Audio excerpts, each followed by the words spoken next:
Hello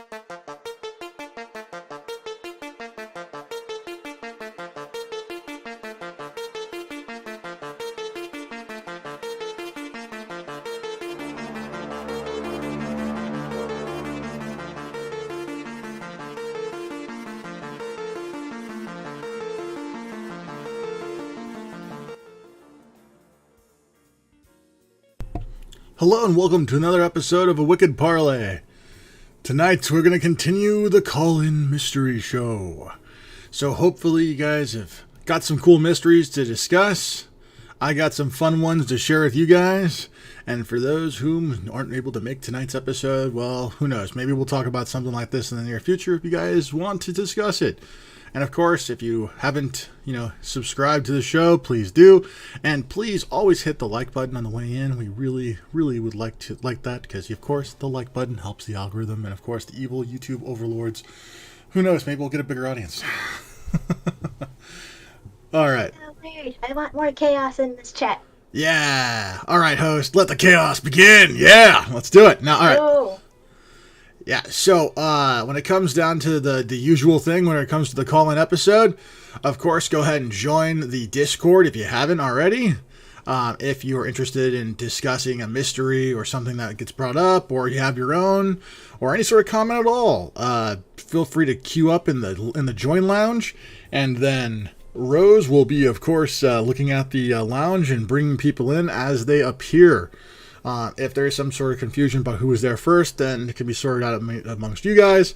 But with that all being said, let's go ahead and get into tonight's episode. Fight. One of the things that I really wanted to discuss, and I didn't get a chance to really discuss last time, was some of the more mysterious ancient structures that can be found across the globe. And for years, people have looked at those structures and have said all sorts of bizarre and crazy claims. Anything from aliens to advanced ancient humans and everything in between.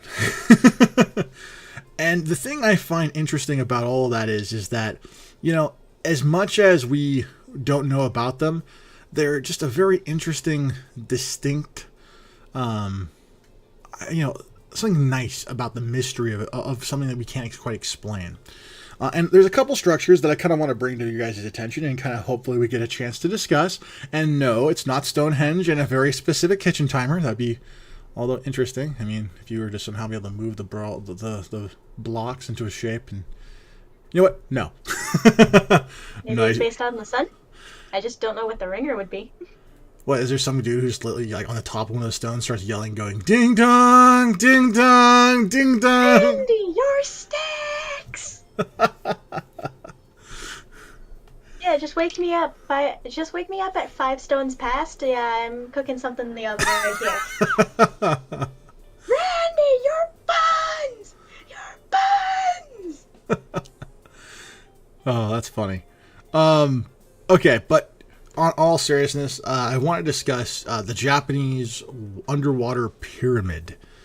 It's one of those mysterious objects that gets discussed every now and then, but not too often. It is an interesting thing that was discovered. I believe it was found in like the late 80s, early 90s, but I could be mistaken on that particular part. But the interesting thing about it is that modern geologists today are convinced that it's not actually man-made, but it is in fact like this,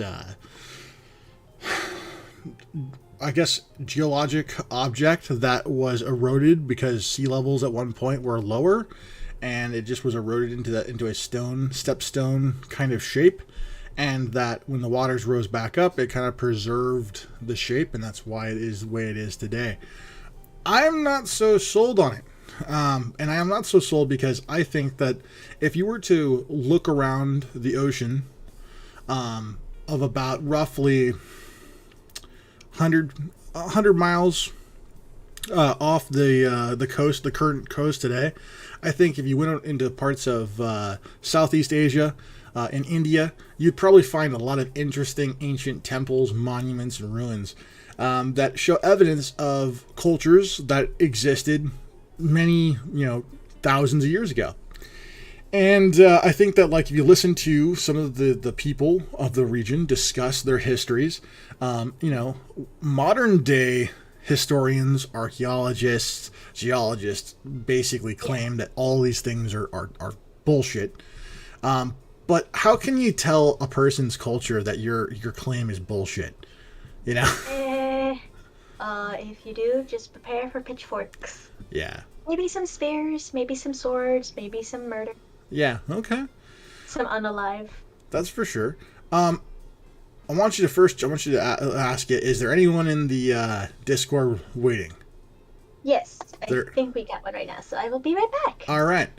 And while we're waiting for her to come back, host, I want to address your Dancing Rocks of Death Valley, because that is a fun little mystery. So, like, for those of you guys who aren't familiar with the rocks of Death Valley, there's actually a bunch of rocks that basically look like they travel along the floor of the desert.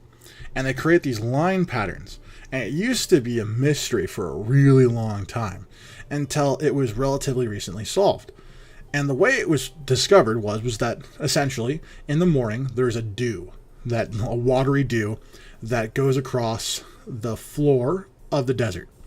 It actually gets frozen, and what happens is these rocks are pushed by the winds on top of this slick surface and are dragged by the winds a little bit by little bit over the course of an entire night.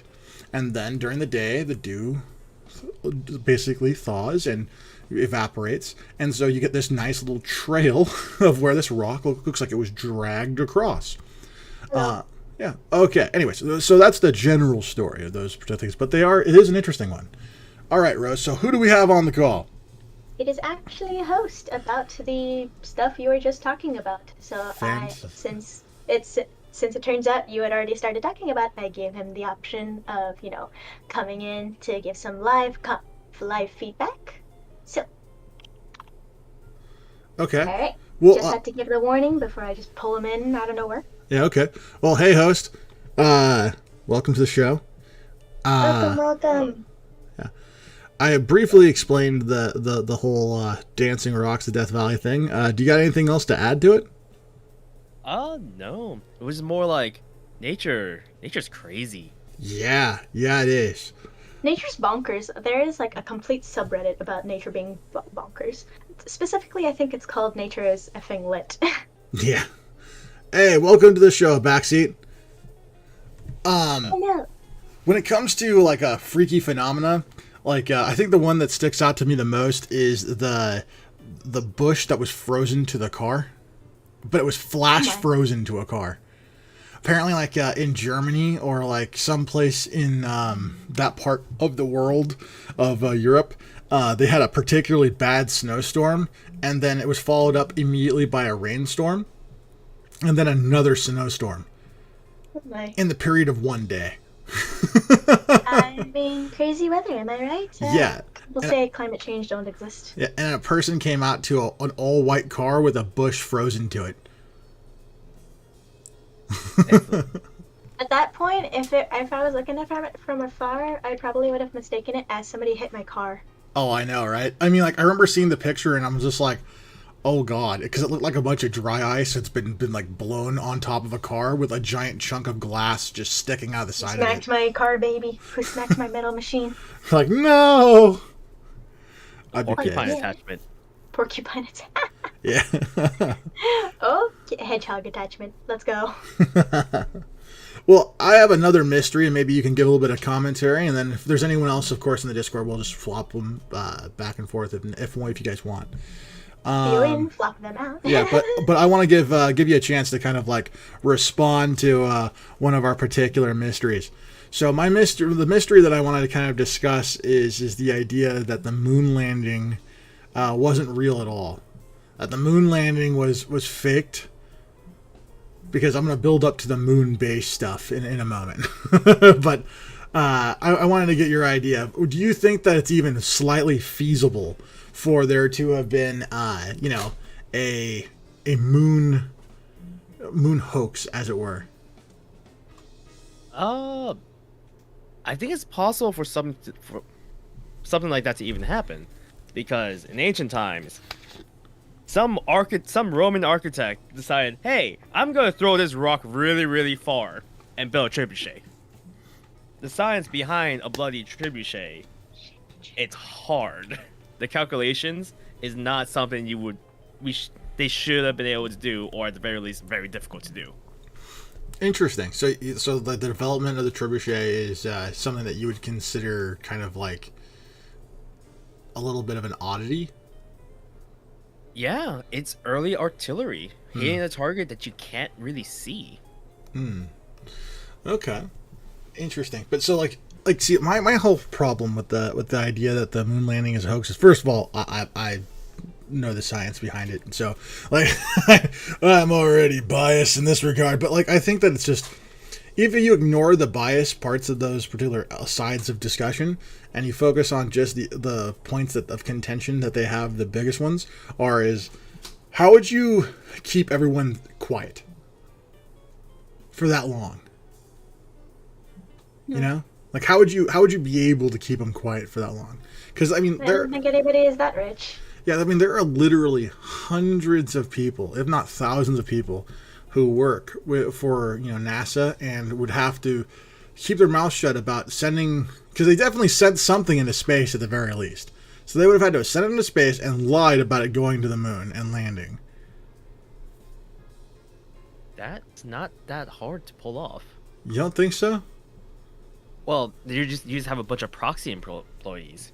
Like, yeah, you hire them to do a task, but they can't see what's happening. Like, yeah, once you shoot it out in the atmosphere, it could just fizzle out, and you can't see it anymore. And any type of radio contact could just be someone's microwave.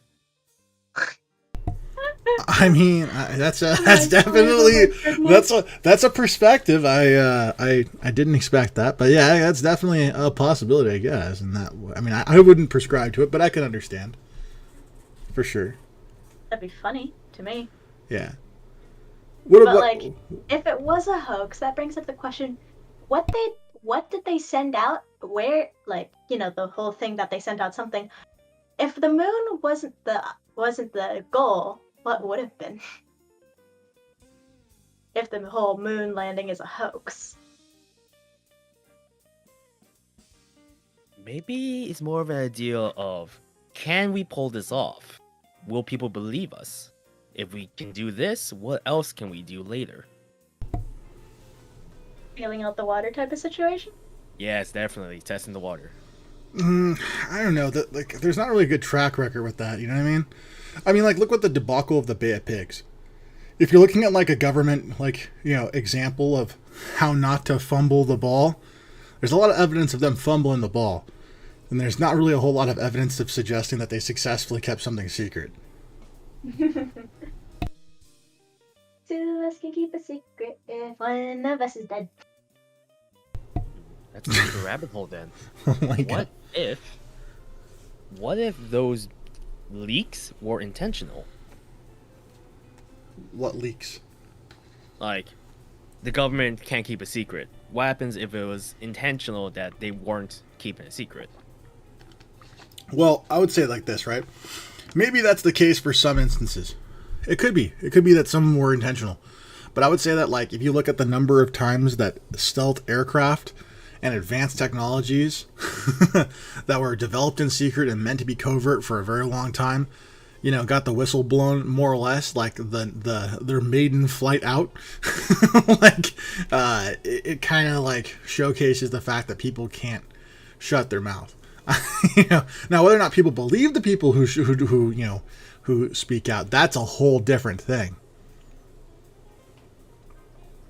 No, I agree with that. But I think that, like, it's kind of like it's an in-between kind of road. It's a plausible thing, but not 100%, at least in my mind. But yeah. So Rose, we have another person waiting? No. No? Okay. In that case, then cool. Then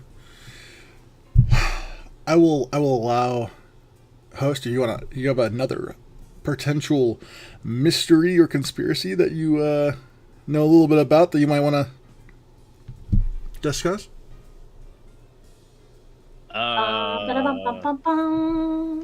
Baby toucans cause diabetes. Oh gosh. You know, I actually looked into that quite a bit. I tried to find something about that. You know what I found? Nothing. That's right. Nothing. There's nothing to connect it. The closest connection that I could possibly make is that maybe like the baby version of the cereal, you know, Fruit Loops, creates diabetes if consumed long enough. Don't get me started on tricks. Oh, okay. Oh, hey, welcome, Console Watches stuff. Okay, so what? So what do you got there? The 10. I don't know what that is. Chitlin? Yeah, I'm not familiar with that. Can you elaborate, Console?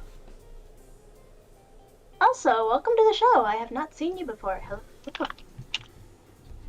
Yeah. Yeah. So when it comes to some crazy stuff, right? Like clearly, like we have like there's the mystery of like, you know, aliens and stuff like that, right? But like, do you think that it's even remotely possible that sorry, Rose is acting weird right now. I just looked up Tenochtitlan, and you say that as if I don't act weird every gosh darn day. Yeah, well, you know, it's not the same thing. Sure. Anyway, I looked it up, and I got this as a result.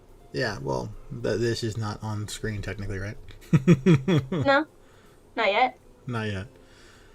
Okay. Anyways, so what do you think the possibility of, you know, a military arm or some secret form of the U.S. government having installed a secret moon base?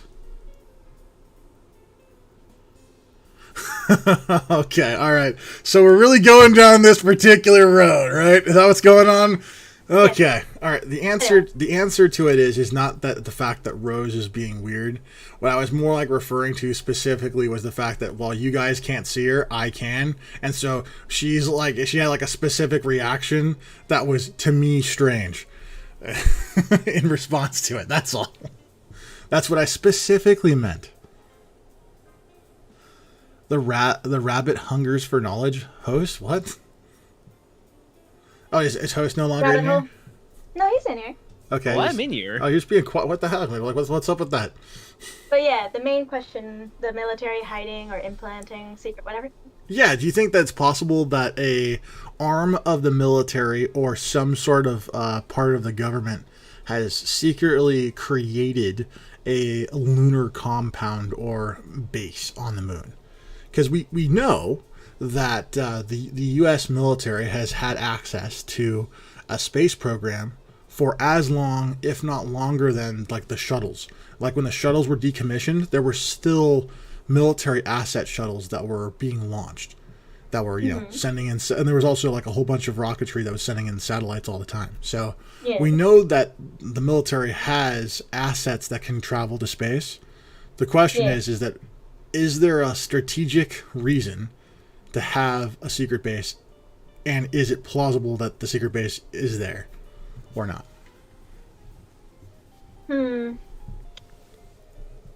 As for the reasons, I'm not quite sure of any besides can we do it or not. Mm-hmm. Because it's just like, I'm not really military inclined, so I don't know if there's any benefits for that. Mm-hmm. And as for like the plausibility of a location, I mean, I wouldn't know what to look at for, you know, signs of a hidden base on the moon, especially since, you know, typically half of it is unseen. Yeah. I mean, well, yeah, there's the dark side of the moon, which we never see.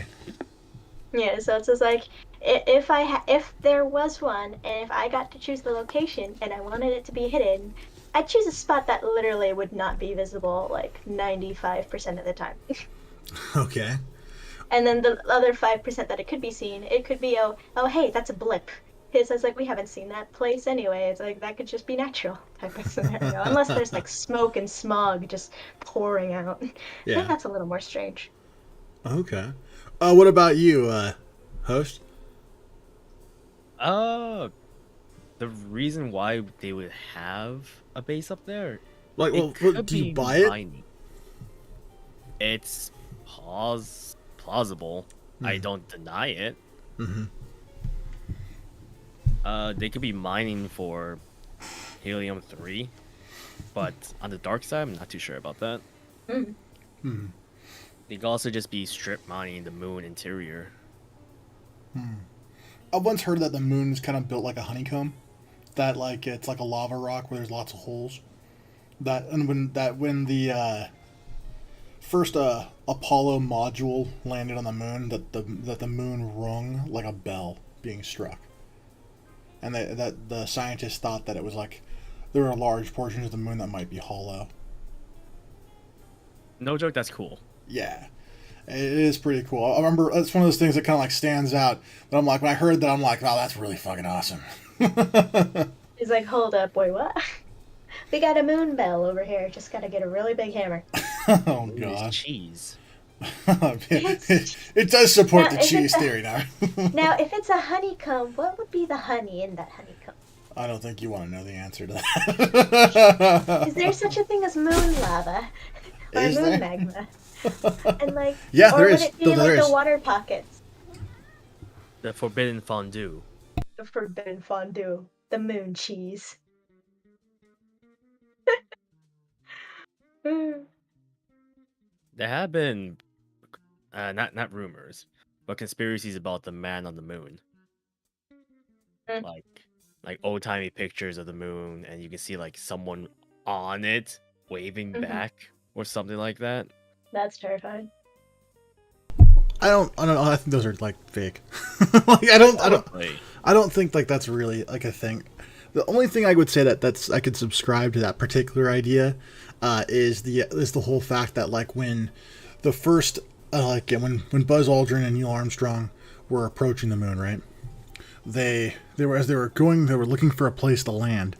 They saw like green flashes of light, like emanating from sides of craters on their approach, and they were like commenting on it. They were like literally saying this back to Mission Control as they were trying to find them, right? Mm-hmm. Now, the idea behind that was that they think that it might have been either like some sort of gases from the module, basically interacting with particles in the very thin atmosphere, creating that effect. Or it could be aliens. Or it could be perhaps even like some sort of like gases being released like very slowly into space. But something that was kind of weird that kind of corroborates the whole like man on thing. But here's the other thing too, like people look at the moon and see a face. Humans we are always trying to look at things and find faces. That's one of the first things as babies that Two dots in a line. Yeah, all of us look for. So, I think it's human for us to try and find things that are familiar to us, even if it's extremely strange. So. Very weird. Very strange. Very Yeah. Along that vein, what if something was making the moon hollow, and it just so happens to be their cave where they live? I mean, like what you're trying to say, like there's an alien mining the moon, secretly making it hollow, and just like sending like like parts of the moon like to somewhere like behind the moon, through the dark side or something. I want there to be a moon badger. A moon badger. A badger. Oh my god. The badger. I would say that like if that was for real, that would be like the most extreme like a streamophile organism. It survives in the vacuum of space, munching on mineral deposits. I want to make a race like that now. The moon badger. The moon badger. All right. Well, so let's go ahead and throw up the image real quick was it Technocoatl or Techno? Yeah. Is it Technocoatl? Tenochtitlan? Something like that. So this is just Google searching, and this is what pops in the images. Not gonna lie, the first one like had me. I'm like, ooh, this is neat. Well, okay, the first thing that pops up is obviously the awe. Yeah, the awe-inspiring part. Yeah, like that thing looks cool. Yeah, so it's Mexico City's center, right? Because Mexico City was built on a lake. the historic center of Mexico City, correct? Mm-hmm. So, it's a cliff. But yeah, it's like Mexico Valley, Tenochtitlan's right here, like Texcoco. Yeah, I mean, I remember I remember some of the lore that was surrounding the Americas. The Spaniards spoke of giant cities, and that they thought that they were the size of the cities indicated that they were extremely wealthy, which is why they had all this gold, right? Mm-hmm. That's why they were obsessed with the gold idea, because they thought that just like their system was built on precious metals, that in the scale and size of the city would indicate certain things. That they made the same assumptions, even though that kind of wasn't really true. But yeah, like the more interesting thing is that the reason why the lake's gone, I think that might be part of the mystery that's not really like discussed too much. Space jellyfish named Charles really host? Come on now. I shall name him Charlie. Come on now. He shall be my squishy. Do we have anybody else in the Discord? Mm-mm. Okay, well, I mean, hey, and anybody watching.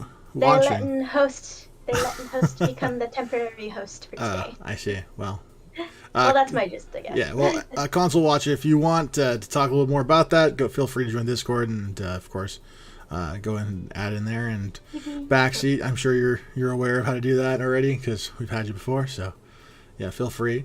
Okay, so let's kind of move on a little bit. I mean, Mesoamerican structure. Not Mesoamerican. It's more than just that. Just really like ancient structures surrounding all of both southern North America and all of South America. There are tons of ancient structures, and it's interesting to note that modern archaeologists often, not all the time, but it seems more often than not, they try to make the structure fit into a time that they feel like it makes sense. And so a lot of times people will make assumptions and really it'll have a difficult time like undoing things. So that can really set back research in some areas. So I mean, I don't know. Like I like to say that like when it comes to this kind of stuff in the future, if you ever hear anything about anything, try to keep an open mind on any of the research, because the people who often begin the research, they kind of usually come from a more narrow-minded perspective. At least that's what I've seen from a lot of the writing. It's very like, this is what this is, and not really much of anything else. Mm-hmm. Okay, so last time we talked about cryptids, and we kind of like we had a minor discussion of like Bigfoots and various things like that. There was one particular cryptid though that we didn't get to talk about that I really wanted to talk about, and I'm not sure if we would even call it a cryptid or we would call it like just a weird person. But I want to discuss the blue-eyed moon people. Pardon? Yeah, so in much of North America, there was a group of people that were said to be the moon-eyed people with blue eyes, and they lived in North America even longer than the native peoples, and that they only came out at night. They lived in caves. They stayed inside caves during the day and then would come out at night. And they were responsible for building a bunch of different things. And the weird part is that they supposedly spoke Welsh. And in fact, Welsh of all things. Yeah, it kind of goes back to some other things, but I'll kind of explain that in a little bit once I've kind of told the whole thing, right? There's a couple pieces of information I want to say before I kind of like we kind of discuss the thing. The things that matter is that when the Louisiana Purchase was made, on the list of things for Lewis and Clark to try and basically document was the existence of these types of people.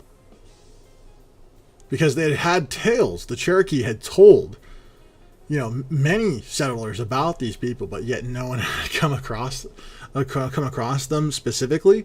But there were tales of French Canadians that had interactions with people who spoke Welsh. And it was like an ancient form of Welsh.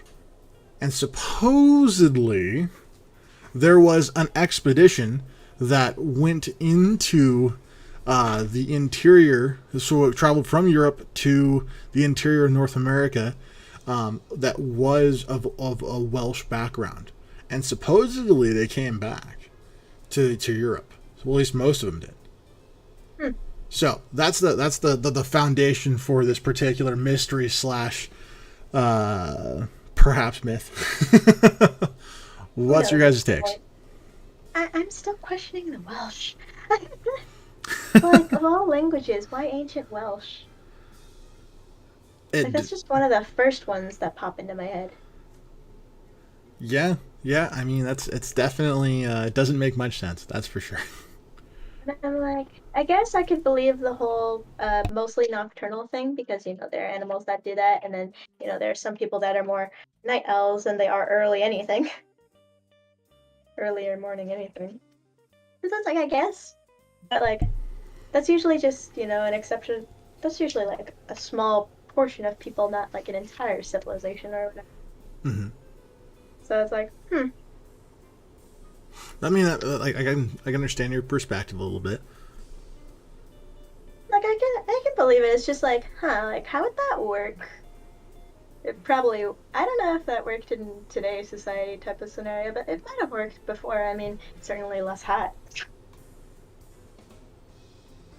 What are the odds that a very unfortunate group of people were on a boat and just so happened to got to North America somehow? Like one very strong wave brought them all the way to Central. Bye. Oh, goodness. I would imagine not too well. Not too well, but I not think that'd be- impossible. It's just improbable at this point. I know Yes. it'd be miserable, probably.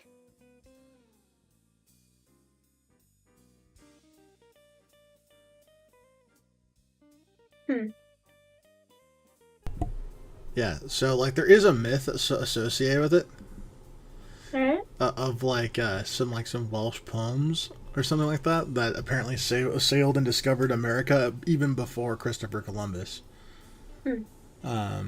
But the discovery of the Americas has always been a point of contention because, you know, there's like the site in like near in Canada of where, you know, Vikings had created a settlement.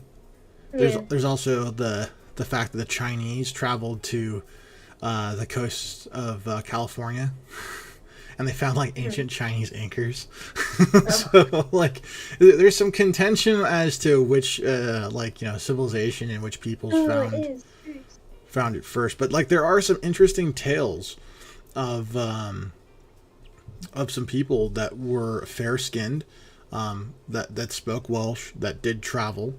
And it's something that's been shared in the you know, the native peoples kind of like folklore for a long time. They spoke of people who were fair skinned, you know, fair complexion. So it's interesting. I don't know. What's your take on this, host? I mean, I would first thought of albino, but you said blue-eyed. Yeah, And now, blue-eyed, fair skin is a very European trait. I agree. Where were these people normally sighted? Near the coast or like central? That's the thing. Like, so like the original stuff that I read had them somewhere in between, like the like. I think it would best be described today probably as New England. But there were some accounts of people that were like near Alabama, where modern Alabama is today.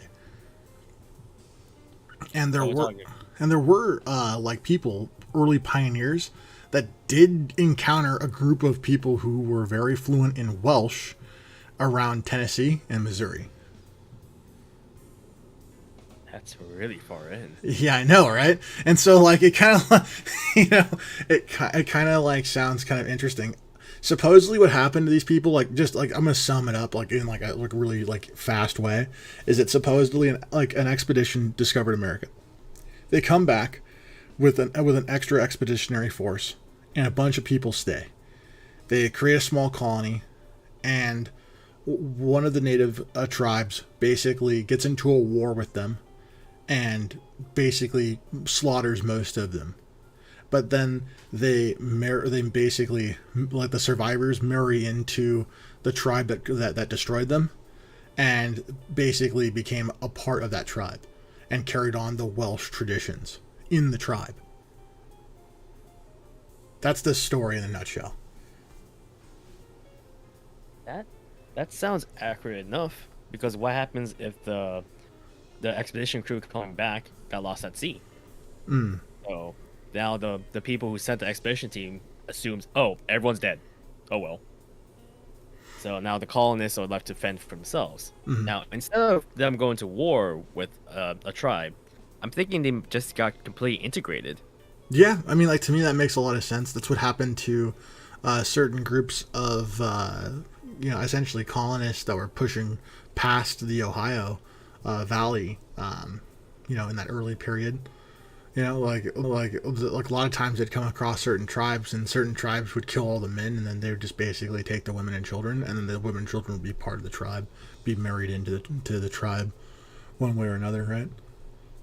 Yeah, because blue eyes are a recessive trait. Yeah, I mean, it's very, to me, as far as I know, there's decent evidence to suggest that that people, like, for a long time couldn't see the color blue, and and that's the reason why the blue eye color isn't something that features throughout the world.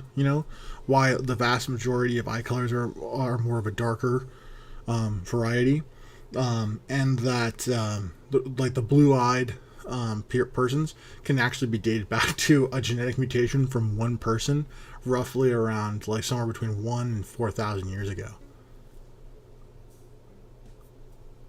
So it's interesting, because if it is a recessive, like, obviously it's a recessive trait, so, like, if that trait is inside the genetic pool, it has to explain somehow how somebody got there, right? Oh yeah. Yeah. So it is interesting. It is interesting. Okay. Well, let's move on to something else. When it comes to one last thing, when it comes to, like, Native American peoples, because there's something that I've always loved from the Native American peoples, and one of my favorite legends is the legends of the Thunderbirds. Giant, huge, eagle-like birds that were as big as modern planes, that, when they flapped their wings, created thunderstorms. Many tribes have accounts and drawings of the Thunderbirds. Does anyone think there's a chance that they're real? Big honkin' bird, maybe. Don't know about the thunderstorms, because it's like, I'd imagine this thing would have to glide, or it's just doing a storm, every couple seconds. Okay, all right, that's fair. It's fair to say. I mean, big honkin' bird, I can believe. Big honkin' bird. Okay. All right, host, what do you think? Big honkin' bird, Thunderbird? Not for this time. Large anything doesn't exist. Yeah, I mean, not. Like, isn't the bald eagle, like, the largest bird? I would have thought vulture, because they have really big wings. Is a vulture the biggest bird? Like, the biggest flying, like, avian bird is a vulture? Let me see. Okay. Either way. Yeah, while we find that, we're definitely not talking about something that you could spot from, like, 1,000 feet up and say it's gigantic. Okay, bye-bye. I mean, like... Oh, hello. If you land, you're going to crush your house. Yeah, I mean, the modern idea... Well, the inspiration behind the Pokemon Zapdos comes from the Thunderbirds. Zapdos. Yeah. So, I don't know. Anyone in the chat got any inclination as to what you guys think when it comes to Thunderbirds, real or not? Yeah, let us know. So the biggest bird is the wandering albatross at a 12.1 feet wingspan. Okay, that's a pretty big bird, but, like, that's not like... It's a big bird. But that's not, like... It ain't Thunderbird. That ain't a Thunderbird. That ain't no Thunderbird. Yeah, what would a Thunderbird even eat? Like, let's just assume for a second. Let's say that because maybe it that's exists. a big body. That's a big body, so it's like it'd have to eat a lot, or it'd have to eat, like, really nutritious things. Yeah, I mean, like, what is this thing's gonna scoop up a bunch of salmon out of the river? Oh Oh no, I was thinking it's picking up a cow. Oh, it's just gonna pick up like a. Well, it weren't first, so It's there wouldn't just have been. taking its talons and it's just snatching them. There wouldn't have been cows. There would have been moose, and there would have been No idea. a buffalo. I can. And there would have been- The thunderbird would be the only animal I think could like regularly take on a moose and win. He just picks it up and then drops it. Bye. You picked it up and then drop it, and then pick it up and I drop mean- it a few times. I mean, that's what some people do. And then what? Like, you think it would have been a scavenger, or do you think it would have been like an actual like a raptor, kind of like a killer, a bird of prey, the ultimate bird of prey? Like, I could see it being an attacker. The downside to it being an attacker, though, was because it's so big, it's going to use up a lot of energy Yeah. for attacks. And the thing is, with the scavenger, I can absolutely also see that as a possibility. Because if I'm imagining this thing's 20 times my size. If I'm having a meal, and this thing comes down and wants my meal, I will give it up because I want my life. Well, I don't know about 20 times your size. I'm thinking, like, when I think of Thunderbird, right? Like, I mean, there are all sorts of accounts, so it has all sorts of like sizes and stuff like that, right? But one of the confirmed sizes of a Thunderbird, I would say like is the most reasonable was one of the drawings that was found on hide, and it seemed to suggest that the bird was probably like twice the size of like a bald eagle or something like that. Like, nothing. This wouldn't have been like, this would have been something that like could land on a tree and would crush most of it, but like it could land on it. Okay, so it wasn't as big as I was imagining it to be. No. That's an albatross. That's an That's an albatross. Okay, so ancient albatross.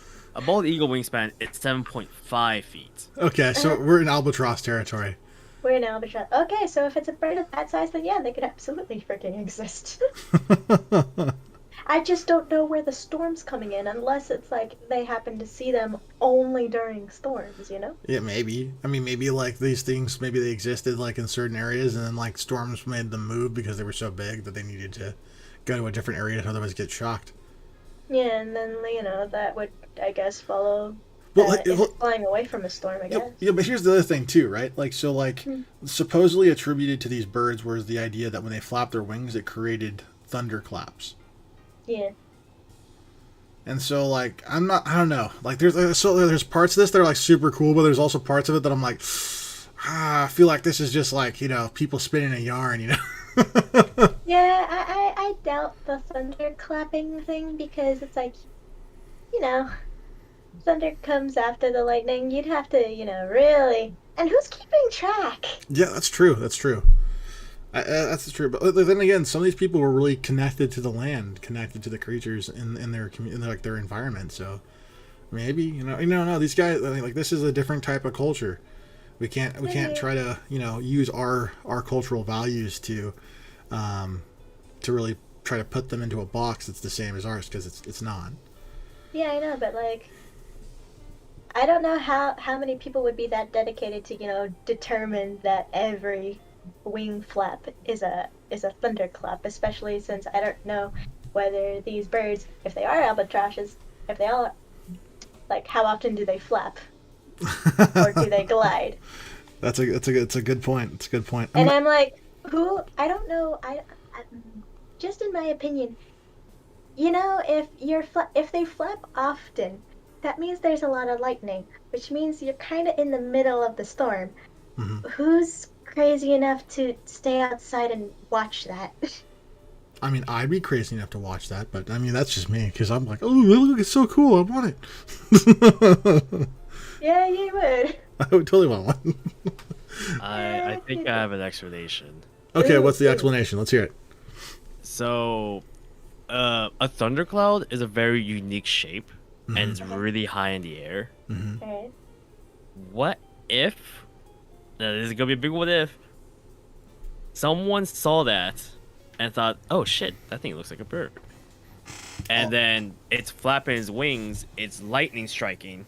So you get a silhouette of these clouds, and then you hear the thunder. I mean, Now you tie considering... those together. Yeah, considering the parts of the part of North America where the most things are associated with the Thunderbird, that does kind of track. I like that. That's a good solid it's a plausible explanation that I would buy. I really do. One. Yeah, It's because like there's no way to do it scientifically, but it's like a creative, plausible. If people have creative imaginations. I mean, I think the native people definitely, a lot of them, were they used mysticism and they had a lot of inferences, and like they had feelings of the wind and things like that. So I mean, like I'd buy that. I think that's a plausible explanation of one of the things that could, yeah. Very angry cloud man. Clouds. It's not a Clouds bird. will not be associated with anything angry or force of nature. They just exist. A thundercloud is completely different than what a normal fluffy cloud would look like. Yeah. So what if they thought that's not a cloud, it's a bird? Yeah, I mean that's true. I mean, people often look into clouds and see shapes all the time. Like I remember one time I was in a park, I looked up, I saw, hey, that cloud kind of looks like a bunny. Like I could see that. I legit was playing League too much, and I thought a cloud looked like a Vagar. Oh my god. And I'm like, it's got the hat, it's got the staff, it's got the. I really hate that champion. That was my thought process. I think you see what you want to see. Yeah. All right. I mean, isn't that a lot of people? Yeah, it is. I think so. Okay, I have one last mystery that I kind of want to discuss. And but before we jump into that last one, I just want to say thank you to everybody who's been watching. Thank you everybody who's been participating in the chat, and thank you, host, for talking. Yeah, glad to be here. Yeah. Not kicking you out yet, don't worry. We're not kicking you out, but I just want to say thank you, and also just once again reiterate, please hit the like button. Please subscribe if you haven't. We really need to put those uppers up there. I want to be able to have more conversations with more people, so hopefully that will kind of like help out in that way. I have multiple temporary hosts. Yeah, I'm getting boring. You're not getting boring, but you know what I mean. Okay, so with that being said, the last mystery I want to discuss is a mystery that we kind of have already touched on a little bit, but I want to go into a little bit more detail with a little bit more examples. And one of the things I'm going to say now is I want Rose to pull up the Coral Castle, and when I ask you to put it on screen, I want you to put it on images from Google on screen of it. So, the mystery that I want to discuss is the how ancient structures that were of incredibly heavy and ridiculous dimensions were constructed and built. Now, a lot of people look at like a structure like the pyramids of Egypt or the Sphinx or certain like major ancient megaliths and megalithic sites more specifically, and say that it was hundreds of thousands of people, perhaps slave labor, perhaps all sorts of these weird ass conspiracies of how they were constructed, how these that I've heard, and I've heard many accounts of, is the idea that the stones were levitated, floated into position. And on the surface, you hear that and you're like, that's bullshit. There's no fucking way that you could levitate a stone. Well, the interesting thing is that multiple people over the years have discussed utilizing sound to levitate and move objects. We even do this today within certain experiments. Now, we can't move massive objects like stones with what we know, but it does showcase that the idea, at least, is in the realm of plausibility. Now, if you believe some stories from certain people who were doing research on this particular subject, there are certain accounts that I'm going to kind of discuss, and I'm going to get your guys' opinion on later. So just bear with me for the next 6 minutes as I explain this stuff.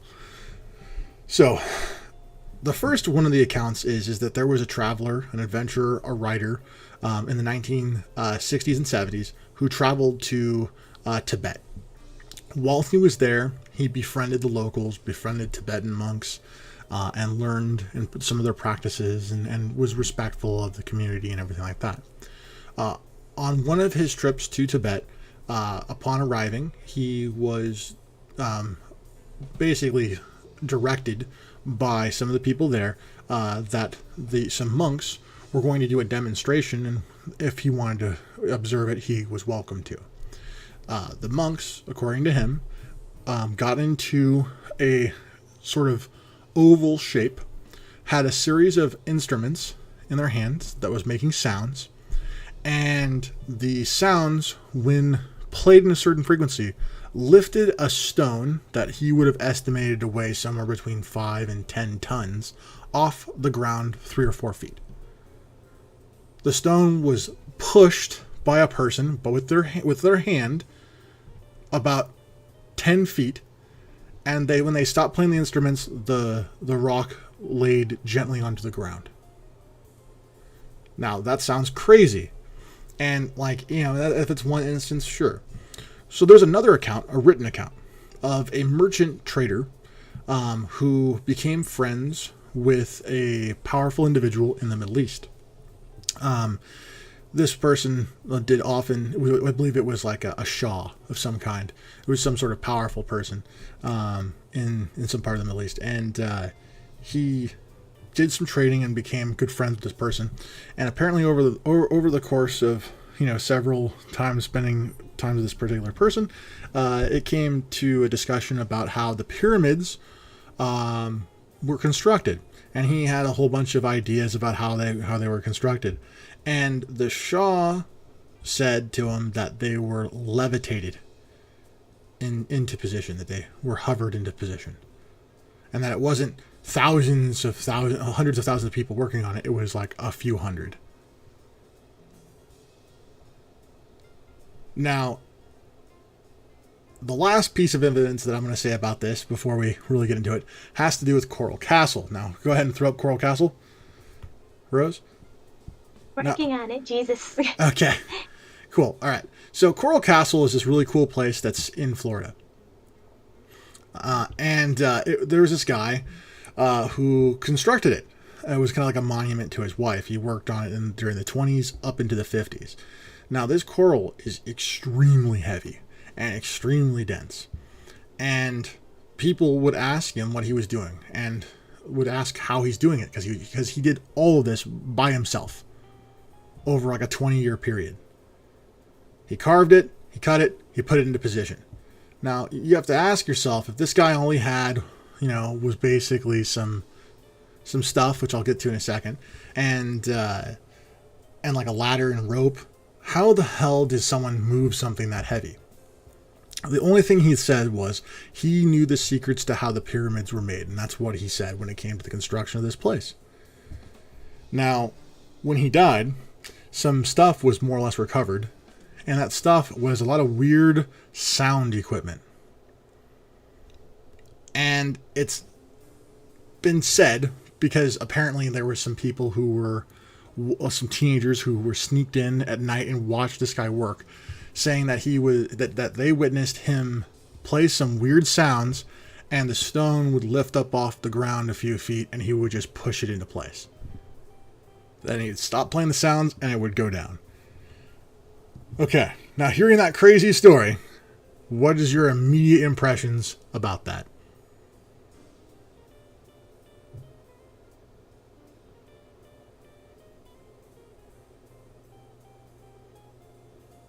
It's kind of like okay, like I know the levitating exists, I just don't. Because I had a friend of mine who created a mini levitator using sound. Mm-hmm. Yeah, it was very small, it was very tiny, but it was just like, ah. It was complex as heck, though, not gonna lie. Yeah. There's a whole bunch of things. Like, I don't want to know, like, at the same time I'm curious, but at the same time I don't want to know, like, how much equipment would actually be necessary, or what type of equipment would be necessary to do such a thing. Mm-hmm. Like, I can believe it. It's just, it took my friend a bit of power to levitate a small piece of paper that was ripped. Like, smaller than my pinky nail. Yeah, I mean, so, makes sense. What power, what frequency would be necessary to do this? Mm-hmm. That is an intriguing mystery. And are you still in here, host? Yeah. sound and harmonics are really, really weird. When something resonates, it creates something that you would not expect.